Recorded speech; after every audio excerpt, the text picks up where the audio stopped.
Good afternoon, ladies and gentlemen. My name is Remy Wu. I graduated from Department of Modern Language at National Pingtung University of Science and Technology. I am a positive and hardworking student. I always study hard and try my best to finish all assignments. My hobbies are travel and taking part in all kinds of activities.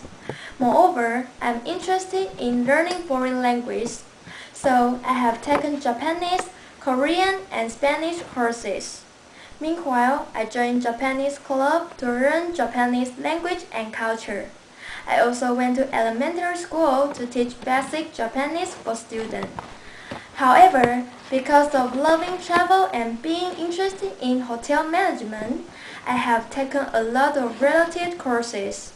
Besides the courses in my department, I also went to hotel and restaurant management department to take several courses, such as hotel, risk division, hospitality services, and hotel facility management.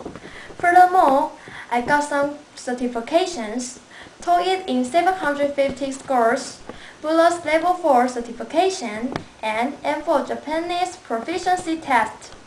I have strengthened my abilities, and now I'm ready to enter hotel business. I sincerely hope I can contribute my capabilities to Cecil Hotel. I will do my best to service every customer and strive vigorously to improve myself all the time. This is all my self-introduction. Thank you.